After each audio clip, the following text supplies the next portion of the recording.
Olá, meus amigos! Bate-papo hoje é com o secretário de Planejamento de Gramado, Rafael Bazan. Nós vamos falar de um projeto inédito de mobilidade urbana que envolve veículos elétricos. Vamos falar também sobre a cessão de direitos de espaços públicos para empresas que promoverem melhorias e poderem colocar o nome delas nesses espaços e muito mais hoje aqui no nosso Gramado Talks. Obrigado, Rafael, por me receber.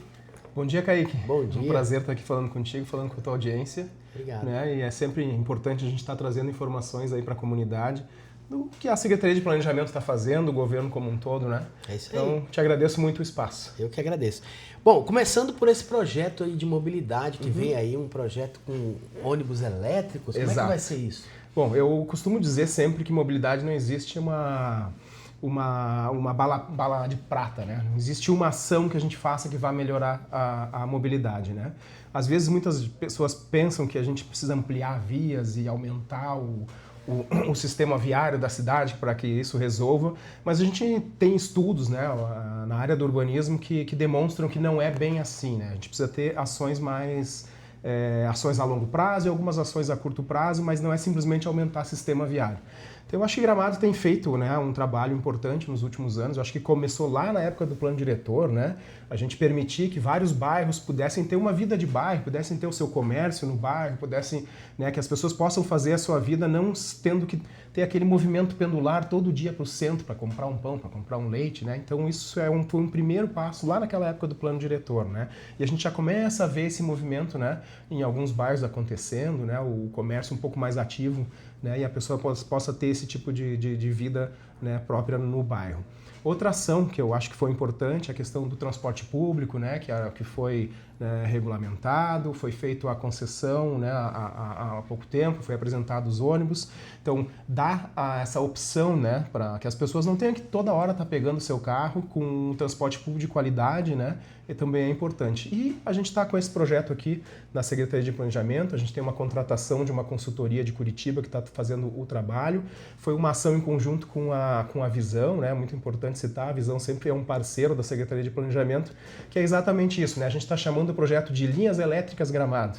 Que legal. Né? Então a ideia é um transporte que ele vá ele não vai concorrer com o transporte, né, com o transporte público, mas é que ele vai atender principalmente os turistas e também o cidadão que quiser usar esse transporte, né? A ideia é o uso de micro-ônibus elétricos, né? A gente sabe que a eletrificação da mobilidade ela já é uma realidade em vários países. Aqui no Rio Grande do Sul a gente tem um pouco mais digamos assim, de preconceito contra carros elétricos e etc, né? A gente vê em estados como São Paulo isso muito mais avançado, né?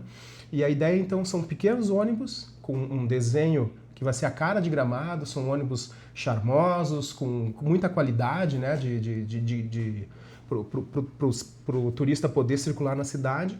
E a gente está no final dessa parte de estudos para depois, então, fazer a concessão. E como é que vai funcionar? Bom, a gente está nesse final dessa modelagem, né? A gente contratou essa empresa de Curitiba que vai fazer uma modelagem completa, né?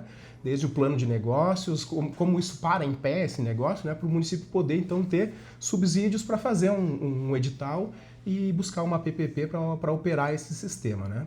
Então a ideia é, a princípio, a gente está com 3 linhas, né, fixas, uma linha que vai trabalhar sempre com os eventos, então um evento no Serra Park, a gente vai ter uma linha específica para trabalhar com esse evento, com esse vai e vem do turista, né? Mas aí uma linha esporádica. Uma linha esporádica, é isso mesmo. E as outras linhas vão funcionar, né? A gente fez todo um estudo, né, dos pontos de demanda, de onde sai o turista, para onde ele vai, né? Como é que isso funciona, essa lógica, como é que ela funciona dentro da cidade, para poder, então, atender isso, né? A ideia é que o turista venha para Gramado, curta a cidade, deixe seu carro no hotel, né? Cada carro que a gente consegue, com um sistema alternativo de transporte, tirar, né, de circulação, já melhora a nossa mobilidade. E essas outras linhas que vão ter, como é que elas serão para onde exatamente? São linhas que vão atender eixos, né, viários e que atendem as demandas e os polos emissores, digamos assim. Então, já tem mais ou menos, né? Então, uma linha que vai atender o centro da cidade, que é um grande polo, né, que atrai muito, né? Ao longo dos anos, os hotéis eles foram se espalhando na cidade, mas o centro ele sempre é um ponto focal que atrai muito o turista, né? Então, as 3 linhas elas passam pelo centro. Mas uma linha vai, com certeza, vai em direção à Canela, outra linha vai em direção aos parques, né? Snowland, etc. Lago Negro. Né? Exatamente. Então vai ser um ônibus que você pode circular pelos pontos turísticos. Exatamente. Mas não vai chegar em Canela, né? Ele não chega em Canela, ele não passa, né, para o município de Canela. E a ideia é que, né, seja todo um sistema de bilhetagem eletrônica, né? Que a gente Quanto não vai tenha custar? paradas. A gente ainda está nesses estudos, tá? A gente está trabalhando com passes, né, diário, de 3 dias, de 5 dias. A princípio, a modelagem vai trabalhar com esse modelo de passes, né? Então não é uma passagem de ida, uma passagem de volta, né? Então o turista vai poder comprar como acontece nas grandes cidades, né, turísticas, principalmente da Europa, acontece muito isso, né? Então o turista vai comprar um passe de 1 dia, ou de 3 dias, ou de 5 dias, e ele pode pegar quantas vezes ele achar necessário o transporte. Então o turista pode, um passe de 1 dia, digamos, que vai ter um valor, que a gente está no estudo, a gente ainda não tem certo, né, o valor. Mais ou menos, estimativo? Mas mais ou menos entre 30 e 50 reais, tá? Então o turista vai poder pegar esse passe, né, de 1 dia, e ele pode fazer todos os pontos da cidade com esse passe, ele não precisa ficar comprando a passagem toda hora, né?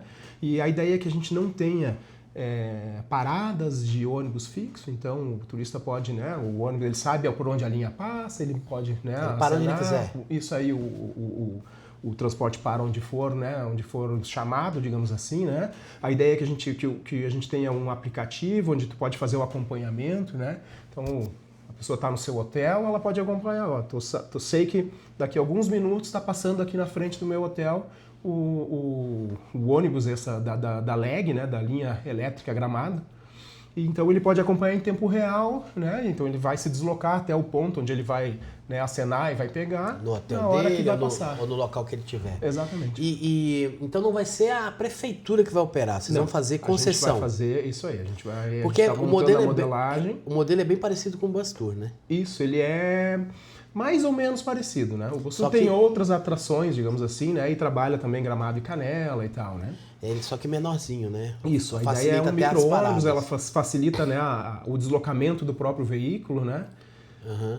Então assim, uma empresa como a Broca pode operar? Claro. Ou outra... Isso aí. Então o município vai receber agora, provavelmente até o final do mês recebe os estudos, né? A gente vem fazendo esse trabalho desde o final do ano passado, né? Então tem um grupo de trabalho da Secretaria de Planejamento, né? Acompanhado pelo pessoal da Visão, que tem nos apoiado muito nesse projeto. E a gente tem validado, então, né, as entregas estão sendo feitas durante esse tempo, a gente tem validado, tem discutido, tem ajustado o projeto para receber, então, agora a finalização dos estudos agora no final desse mês, para, então, depois fazer, né, o termo de referência e todo o processo aquele de previsão de início, isso? A previsão de início a gente não tem ainda, né, mas a gente tem digamos, esse passo a passo, né, eu espero que provavelmente até o mês de agosto, setembro, a gente consiga, então, finalizar os termos de referência e o edital, para lançar o edital, quem sabe até no começo do ano que vem a gente ter isso circulando na cidade, né? Claro que a empresa que ganhar, ela vai ter que então comprar os ônibus, né, se organizar internamente, pro ano, né, que vem, e tal. Com certeza. E à medida que for tendo a demanda for crescendo, vai aumentando os ônibus, que a princípio são 3. Se eu não me engano, o estudo são 6 ou 7 ônibus, né? A gente tem 3 linhas, isso aí, sim, né?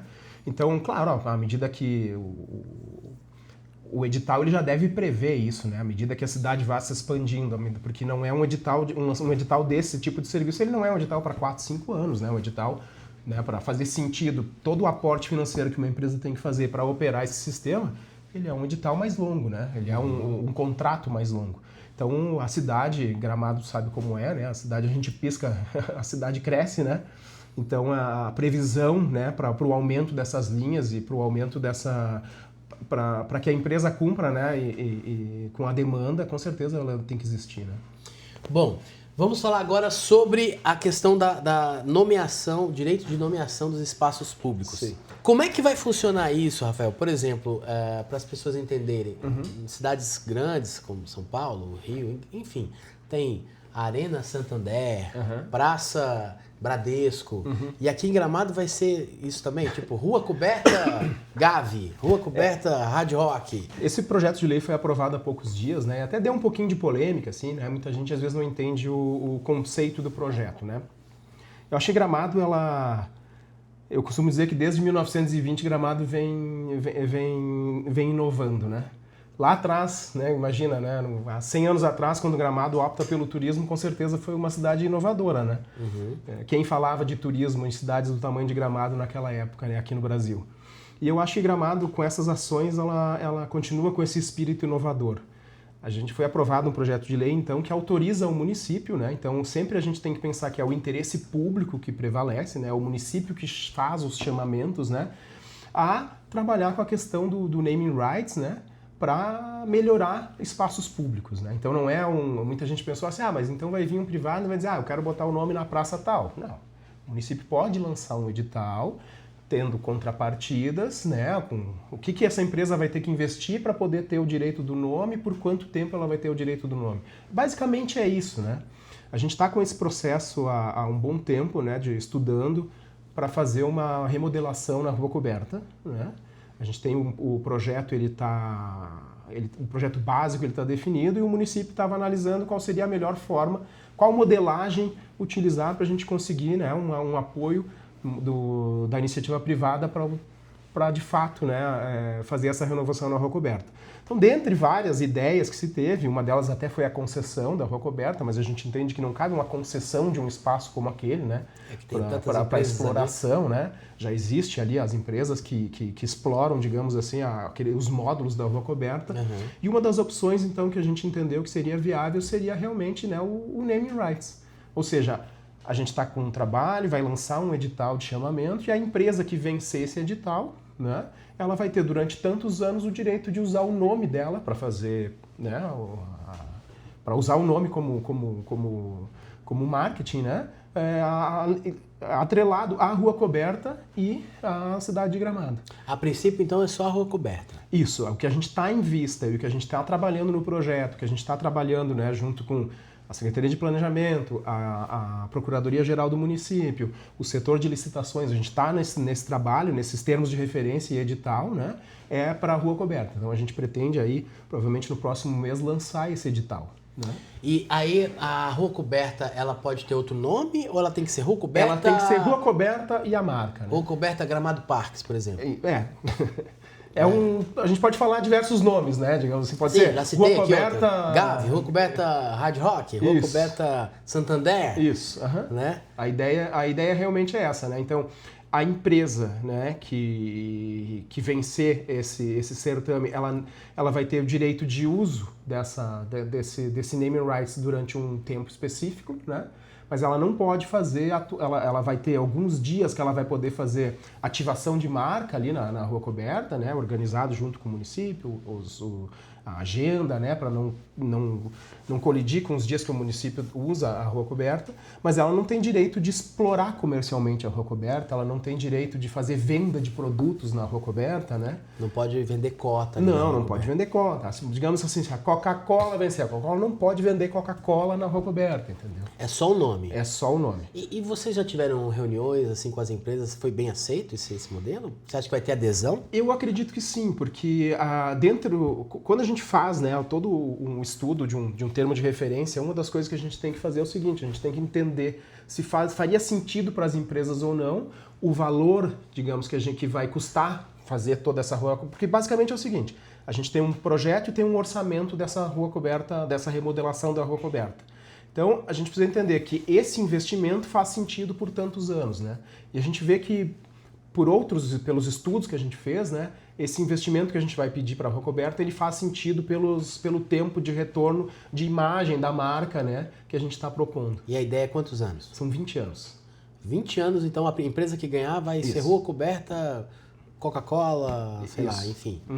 E não pode, por exemplo, mudar o nome. Tipo, não pode mudar o nome. Não, o nome tem que estar atrelado. Alguma coisa. A empresa não tem o direito de fazer venda de produtos lá, né, de captação, esse tipo de ação, né? Então, isso está bem claro, né? A empresa não pode botar uma placa gigantesca, ela tem que cumprir com a lei de publicidade. Então, eu penso que assim, que a gente tem as restrições que Gramado já impõe, né, para todos os empreendedores, elas se mantêm, mas tem a contrapartida para a empresa que é essa visibilidade, né? E então a contrapartida é fazer uma nova Rua Coberta. Exatamente. Com os projetos que o município tem, a empresa vai ter que desenvolver os projetos executivos, né, desse projeto básico que o município já tem. E O e fazer projeto é toda do a obra. município. O projeto é do município. Tem que seguir aquelas Isso, normas isso. ali. A empresa vai ter que pegar o projeto básico, né, que o município já tem, então contratar uma outra empresa para fazer todo o desenvolvimento desse projeto, o desenvolvimento dos projetos complementares. A gente sabe que aqui na Rua Coberta a gente tem um problema que a gente tem que solucionar, é o momento de solucionar esse problema, a questão de drenagem pluvial, a questão de esgotamento sanitário, né? A questão do pavimento, de toda a rua nova. É uma rua completamente remodelada, né? E a locação dos espaços continua para a prefeitura? Continuam para a prefeitura. Não vai para essa empresa? Não vai para a empresa. Ah, tá. Então aqueles A espaços forma ali, de retorno que a empresa vai ter é a imagem atrelada à Rua Coberta, atrelada à Gramado. apenas isso. Exatamente. Ou seja, os restaurantes que estão lá não vão ter que negociar com a empresa. Não. E sim com o município, como é hoje. Isso aí, eles têm o contrato já, né, dos módulos, como a gente chama, né?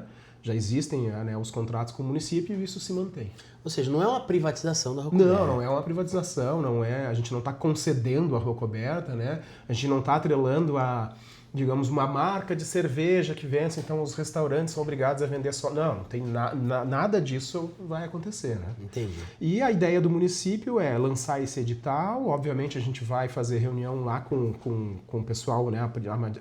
A partir do momento que isso for andando, que a gente faça o edital, que venha, né, a ter um vencedor desse edital, a gente vai fazer reunião para organizar entre o vencedor e organizar entre os restaurantes um cronograma da obra, né? Que isso é importante porque a gente sabe, vai ter com certeza um impacto, né? Uma obra nesse ponto da cidade, a gente procura minimizar esse impacto, mas a gente sabe que ele vai existir, né? Por isso que o projeto, ele é um projeto totalmente pré-fabricado, digamos assim, né? É um sistema construtivo que ele é fabricado numa fábrica e ele é montado na rua. Então o tempo de obra ele é muito menor do que seria de uma obra convencional, né? E como vai ser feita essa concorrência? Como é que uma empresa vai ganhar? Já que ela tem que seguir o cronograma da prefeitura. Não é tipo um leilão quem paga mais, né?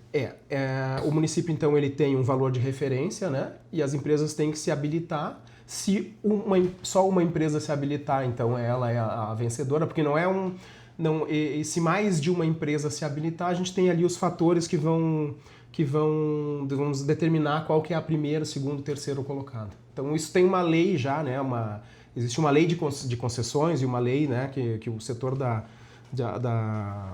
Secretaria de Administração, de Compras, né, que a gente segue esse padrão. Essa lei, ela contempla só a Rua Coberta ou são espaços públicos como A todo? lei que foi aprovada dos naming rights, ela autoriza o município de uma maneira ampla, né? Mas o município, obviamente, ele tem que entender o que faz sentido e o que é de interesse público para, então, cada um desses, digamos assim, desses equipamentos ou dessas áreas públicas que o município tenha interesse, ele vai ter que fazer um projeto, um termo de referência, vai ter que fazer um projeto de PPP, né? Específico para cada uma, né? A lei é geral, a lei não é específica autorizando para a Rua Coberta ou para o Perinão ou para um outro espaço, né? Uhum. Então pode vir outros espaços, Lago Negro... Olha, eu acho que é eu acho que ela é um modo inteligente, né, do município fazer uma parceria público-privada para fazer investimentos nesses equipamentos que realmente fazem sentido, né, do ponto de vista do interesse público. E eu acho que se der certo nessa primeira tentativa, eu não vejo por que a gente não replicar em outras áreas, né? Mas sempre cuidando muito a questão do interesse público, né? Tem previsão já do lançamento desse edital? A gente está em fase final do termo de referência e do edital, tá? Então a gente está naquelas fases de que vai para o setor de compras, feita uma primeira análise, ajusta alguma coisa, vai para a procuradoria para, de fato, então depois, sanado todo esse período, digamos assim, de ajuste, a gente faça o lançamento. Eu acredito que agora, sim, até o final desse mês, começo do mês que vem, a gente tenha isso finalizado. Rafael, e o Lago Joaquina, Rita Bia? Lago Joaquina está em obra. Como é que tá lá? Depois de muito tempo, né? Eu acho que é um anseio grande da comunidade. E agora a gente está em obra, está com um cronograma que até o final do ano que vem a gente vai entregar a obra, né? Uhum. Ela está nesse início ainda, um pouco incipiente, começando, né? Não houve houve uma primeira medição já, mas está indo conforme o cronograma. Ele não está todo fechado ainda. Não, a gente fez um cronograma de obra fechando uma parte, né? Até para que aqueles eventos públicos que acontecem ali, como vai ser o Festival de Gastronomia possa acontecer ali. Então a gente está fazendo primeiro aquela parte que pegava a Praça Silvia Zorzanello e uma parte ali da Secretaria de Cultura, né? Uhum. E quando isso estiver pronto, então depois a gente abre essa parte renovada, faz uma primeira entrega e depois faz a parte do outro lado. Ou seja, foi uma forma de não fechar o lago inteiro. Exato. Foi uma forma de não fechar o lago, né, das pessoas continuarem podendo pelo menos estar circulando naquele espaço, mas também é uma forma da gente poder trabalhar dentro do cronograma de obra que a gente tinha, né, e do objetivo de terminar a obra até o final do ano que vem. E você acha que vai ser cumprido? Com certeza, com certeza.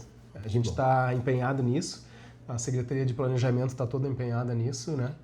E com certeza até o final do ano que vem a gente vai entregar, e eu acho que vai ser um grande legado da gestão do Nestor e do Luia, né, devolver não só o Lago Joaquina, mas como toda aquela área pública para a comunidade. Né? A gente fez um trabalho que eu acho que foi um trabalho também inovador aqui em Gramado. A gente fez um concurso público já faz 2 anos, depois contratou a empresa que ganhou o concurso público para desenvolver todos os projetos. Né? Então eu acho que é um projeto muito bonito. Tá? Muitas pessoas têm um pouco de receio, né?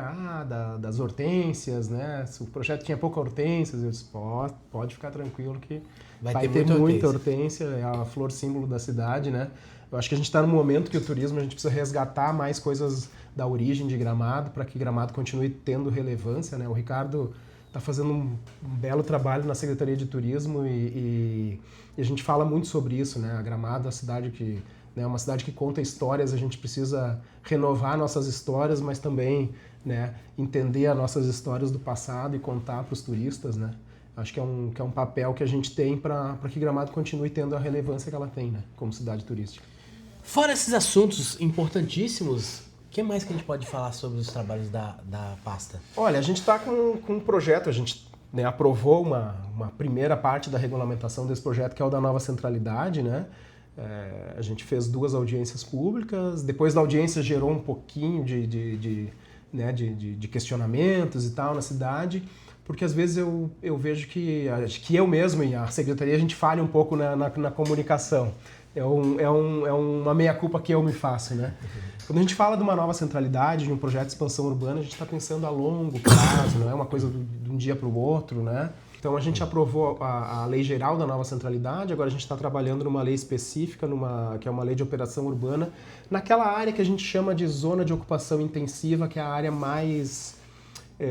onde vai ter mais densidade, mais construções ali da Nova Centralidade, que é a área identificada dentro daqueles 900 hectares que tem mais aptidão para urbanização, digamos assim, né? Então é um projeto de urbanização, né, um projeto de ampliação, de expansão urbana, que leva em conta todas as questões ambientais que estão no território e essas questões ambientais, elas viram, eu acho que elas não são, digamos assim, um passivo para a urbanização, mas elas são questões que vão gerar espaços muito interessantes para a urbanização, né? Então a gente tem mapeado os corredores ecológicos, que o objetivo é que aquilo virem áreas de fruição pública, áreas de uso público realmente, sabe? A questão ambiental, que é uma preocupação, né, muito da comunidade. A gente vê muitas pessoas dizendo, vamos desmatar 900 hectares. Não, a gente tem leis ambientais federais, estaduais e leis municipais que elas vão ser mantidas. O que a gente fez nesse processo todo de estudo foi identificar as áreas que são melhores para a urbanização e que a gente consiga que a urbanização e o meio ambiente convivam, sabe? Isso é um projeto de expansão inteligente. E é um projeto a longo prazo, né? Então, eu costumo dizer que a cidade é feita por partes, a nova centralidade também. O município não tem áreas lá, as áreas são privadas. Então, a gente já tem projetos do privado que já estão tramitando aqui na Secretaria para que esse conjunto de peças, no final das contas, formem essa nova centralidade, né? E uma questão que eu acho que é importante também que a comunidade entenda é que a gente já está, depois da lei geral aprovada, em contato com as concessionárias que vão dar suporte, né, para aquela urbanização. Então, com Corsã, com RGE, com Essa é a com principal gás, dúvida. entendeu? Se vai ter água. Claro, vai ter Esgoto. água, vai ter esgoto. A gente tem já todos dentro do trabalho que a gente fez de quase 1 ano e meio de trabalho, a gente tem todos os levantamentos, os estudos ambientais, os estudos da questão do saneamento também, né? A gente repassou isso para a Corsã está aprofundando esses estudos para ver qual a melhor área para a gente ter uma estação de tratamento que vá dar conta de toda essa expansão urbana que vai acontecer de forma paulatina durante as próximas décadas, né? Com as outras concessionárias também, né? Qual é a estratégia que a concessionária de energia elétrica, a RGE, vai ter que criar para que, à medida que os empreendimentos vão acontecendo, eles consigam, né, suprir essa demanda. Então todo esse trabalho está sendo feito, né? A lei ela nos autorizou então a criar um setor que é dentro da Secretaria de Planejamento, que a gente está chamando de Escritório da Nova Centralidade, que tem essa função, né, de fazer essa relação com os empreendedores, com o registro de imóveis, com outras áreas da própria prefeitura. Aquela ideia de tirar a prefeitura do centro, isso aí não... A ideia de sair da prefeitura do centro ela ainda existe, mas não é para a nova centralidade, né? Às vezes as pessoas acham que tudo vai ser nova centralidade. Não. A gente tem a ideia de tirar a prefeitura do centro, que a gente quiser, desse local, e levar a prefeitura para uma outra área aqui na região central, né? Uma das coisas que eu me preocupo muito e que eu tenho conversado muito, e eu sou com certeza um entusiasta da nova centralidade, mas eu vejo que cidades que descentralizaram o seu centro tradicional, mas não cuidaram do centro tradicional, acabaram tendo o centro esvaziado. A nova centralidade tem o papel de tirar um pouco da pressão desse nosso centro tradicional, né? Mas eu vejo que a gente precisa continuar, e o município vai ter que, ao longo dos anos, ter um olhar muito cirúrgico e muito importante para o centro tradicional, para continuar com os investimentos no centro tradicional, apesar do desenvolvimento da nova centralidade, né? Esse projeto que a gente estava comentando antes... Não ficar um centro morto, né? Exatamente. E não ficar um centro só para o turista. Porque o importante da cidade... E a gente sabe, quando a gente viaja, a gente consegue perceber quais são as áreas que é só para turista e quais são as áreas em que o morador também, né, frequenta, né? Muitas vezes a gente vai para uma cidade, às vezes a gente vai pela primeira vez e talvez não se dá conta, mas quando a gente já tem um pouco mais de prática de turismo, digamos assim, a gente gosta de ir num bar onde as pessoas da cidade estão frequentando o bar e não só turista. A gente gosta de ir num restaurante onde as pessoas da cidade frequentam o restaurante também, né? E não só turista, né? Então eu acho que é muito importante a gente manter alguns serviços públicos aqui, né? Fazer com que as pessoas morem também no centro da cidade, que não fique só um centro de turista. Né? E esses investimentos públicos são importantes para garantir com que isso aconteça, né? Certo. Você falou que a ideia é tirar a prefeitura daqui, mas manter ela no centro. Já tem uma área para isso? Isso. O município adquiriu há um tempo atrás uma área na saída para Nova Petrópolis, ali uma área grande, né? E a gente está desenvolvendo, né? Ainda está um pouco incipiente, próximo da Defesa Civil, isso. Então a ideia é levar a prefeitura para aquele local. E já tem previsão isso? A gente está ainda incipiente junto com o pessoal da planta, a gente até assinou um termo com eles para a gente começar a desenvolver os estudos naquela área, para levar o município e também para levar a rodoviária para aquele local também, né? Também eu acho importante, né? Às vezes a gente tem um pouco de críticas, mas tu vai tirar a rodoviária do centro para levar numa área central, que logo vai ficar complicado também, vai ter que tirar outra vez, mas eu acho que esses são equipamentos que eles também não podem estar muito longe do centro, não pode estar uma rodoviária numa área em que ninguém consiga ir caminhando, sabe? E que ela não gere no entorno dela um pouco de vida também, né? Claro. Bom, Rafael, eu quero te agradecer demais por essa entrevista aqui. Falamos de assuntos muito importantes para a nossa comunidade, para os turistas, para o desenvolvimento do município em si. É sempre legal a gente trazer essas informações. Eu que te agradeço. E sempre que a gente puder, vamos bater um papo para ir trazendo as novidades. Com certeza, eu que te agradeço. Como eu falei antes, eu faço uma meia-culpa que a gente é bom de trabalho e ruim de marketing, mas eu acho que é importante a gente estar levando essas informações para a comunidade, e às vezes até para desmistificar algumas coisas, né, que às vezes não são muito bem entendidas, né? Então para evitar informações erradas, isso, né? Isso. É isso aí. Bom, pessoal, ficamos por aqui. Até a próxima.